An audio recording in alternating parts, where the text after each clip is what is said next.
Computer hacker सुनते ही क्या आपके दिमाग में भी किसी ऐसे आपराधिक किस्म के शख्स का ख्याल आता है जो इंटरनेट पर धोखाधड़ी कर किसी तरह लोगों के डेटा और पैसे चुराना चाहता है?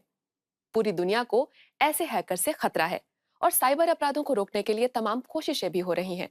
लेकिन कुछ हैकर्स को बड़ी बड़ी कंपनियां शानदार तनख्वाह देकर काम पर रख रही हैं। देखिए क्यों।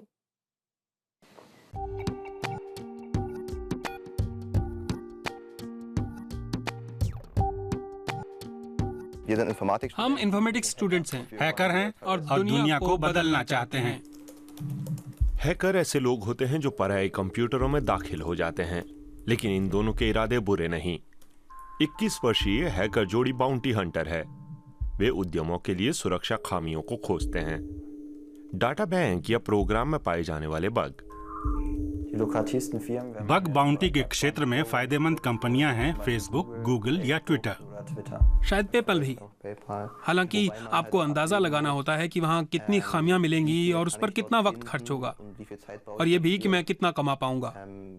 गूगल के मामले में आप मानकर चल सकते हैं कि इतनी जल्दी खामी ढूंढना आसान नहीं है, लेकिन कुछ मिल गया तो पैसा खूब मिलेगा। दोनों ने करीब 30,000 यूरो कमाए हैं, पढ़ाई के साथ साथ साइड जॉब। लेकिन उनका मकसद पैसा कमाना नहीं है। इसके पीछे ये जोश काम करता है कि आपको कुछ बड़ा खोजने में कामयाबी मिली है। कुछ लोग एक्सट्रीम स्पोर्ट्स करते हैं तो कुछ हैक करते हैं।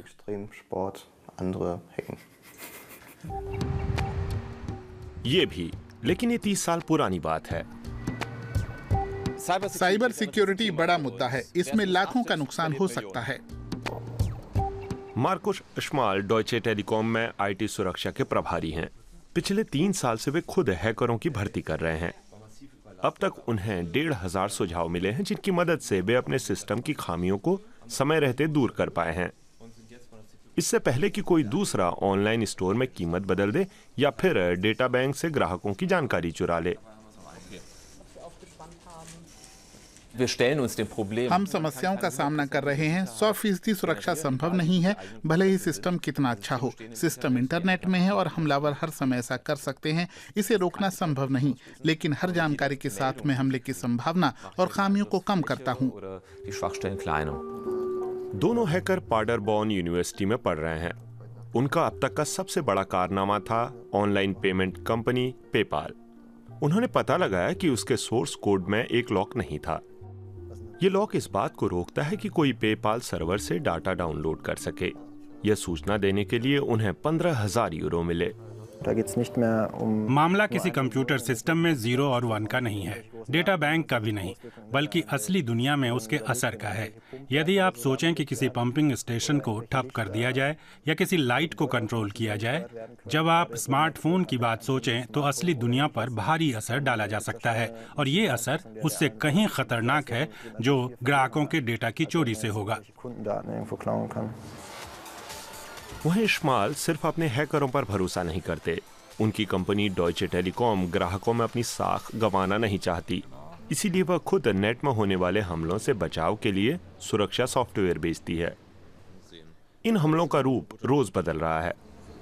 एक वेब सर्वर, वेब प्रेजेंस, एक वेब पोर्टल जो हमलावरों को खासतौर पर कमजोर लगता है, हमने इंटरनेट में बना रखा है। इस पोर्टल को सर्च इंजन में विख्यात कर दिया है और इस बात का इंतजार कर रहे हैं कि उस पर वे हमला करेंगे जो कमजोरियों को खोजते हैं। हमें इससे ये जानकारी मिलती है कि कौन हम पर हमला कर रहा है और कैसे कर रहा है। कंपनियों के लिए काम करने वाले हैकरों को नियमों का पालन करना होता है। एक नियम यह है कि पता चली गलती को सार्वजनिक नहीं किया जाएगा, वरना खामी ढूंढने का इनाम नहीं मिलेगा।